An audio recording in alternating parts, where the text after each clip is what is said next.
Hello দর্শক, আসসালামু আলাইকুম। সবাইকে স্বাগতম জানাচ্ছি আমার আজকের পর্বে। আজ আবারও হাজির হয়ে গেলাম খুবই হেলদি সকালের নাস্তার রেসিপি নিয়ে। আজকে আমি আপনাদের শীতের সবজি, ময়দার ডিম দিয়ে ভীষণ মজার, দারুণ মজার হেলদি সকালের নাস্তা তৈরি করে দেখাবো। আপনারা চাইলে বাচ্চাদের টিফিনের জন্য ঝটপট এই নাস্তাটি তৈরি করে নিতে পারবেন। আশা করছি আমার আজকের এই হেলদি নাস্তার রেসিপিটি আপনাদের সবার কাছেই ভীষণ ভালো লাগবে। তো চলুন রেসিপিটি দেখে নিচ্ছি।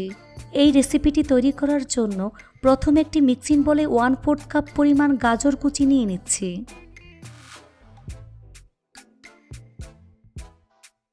ওয়ান 1/4 কাপ পরিমাণ টমেটো কুচি দিয়ে দিচ্ছি। 1/4 কাপ পরিমাণ ক্যাপসিকাম দিয়ে দিচ্ছি। 1/4 কাপ পরিমাণ পেঁয়াজ কুচি দিয়ে দিচ্ছি। 2 থেকে 3টি কাঁচামরিচ কুচি, অল্প পরিমাণ ধনিয়া পাতা কুচি দিয়ে দিচ্ছি।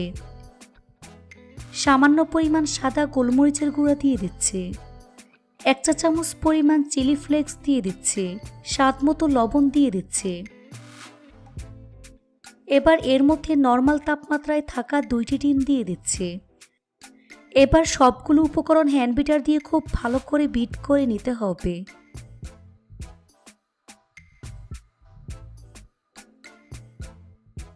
তো সবকিছু খুব ভালো করে মিশিয়ে নিয়েছে। এখন এর মধ্যে 1 কাপ পরিমাণ ময়দা দিয়ে দিচ্ছি। আপনারা চাইলে আটা ব্যবহার করতে পারবেন। ময়দা ডিমের সাথে খুব ভালো করে মিশিয়ে নেব। তারপর এর মধ্যে অল্প অল্প করে পানি অ্যাড করে মোটামুটি পাতলা একটি ব্যাটার তৈরি করে নিতে হবে। এই ব্যাটারটা কিন্তু ঘন করা যাবে না, আবার একেবারে পাতলা করা যাবে না। আর পানিটা কিন্তু একবারে দেওয়া যাবে না, অল্প অল্প করে দিয়ে মিশিয়ে নেবেন। তারপর হ্যান্ড বিটার দিয়ে খুব ভালো করে স্মুথ একটি ব্যাটার রেডি করে নিতে হবে। খেয়াল রাখতে হবে এর মধ্যে যেন কোনো প্রকার লাম্পস না থাকে। এই তো আমার ব্যাটার তৈরি হয়ে গিয়েছে। এবার এটাকে এক সাইডে রেখে দিচ্ছি। নাস্তাগুলো আমি ভাজতে চলে যাচ্ছি। এবার চুলে একটি ফ্রাই প্যান বসিয়ে খুব সামান্য পরিমাণ তেল ব্রাশ করে নিচ্ছি। এ সময় চুলাটা স্লোতে থাকবে। এখন এর মধ্যে পরিমাণ মতো ব্যাটার দিয়ে গোল রুটির মতো শেপ দিয়ে দিচ্ছি।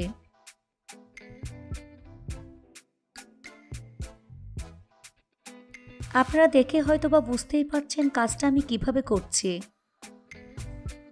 চামচ দিয়ে চারপাশে এভাবে ছড়িয়ে রাউন্ড শেপ করে নিচ্ছে। এখন চুলার আঁচ মিডিয়ামে রেখে এই নাস্তাটাকে কিছুক্ষণ পরপর উল্টে পাল্টে গোল্ডেন ব্রাউন কালার করে ভেজে নিতে হবে। উপরের পাশটা যখন ড্রাই হয়ে যাবে তখন উপরে তেল ব্রাশ করে নিচ্ছি। তবে খুব বেশি তেল দেওয়া যাবে না, তাহলে নাস্তাটা খেতে ভালো লাগবে না।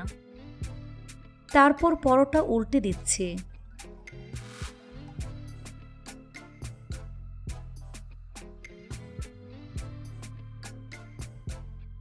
এভাবে কিছুক্ষণ পরপর উল্টে পাল্টে গোল্ডেন ব্রাউন কালার করে ভেজে নিতে হবে।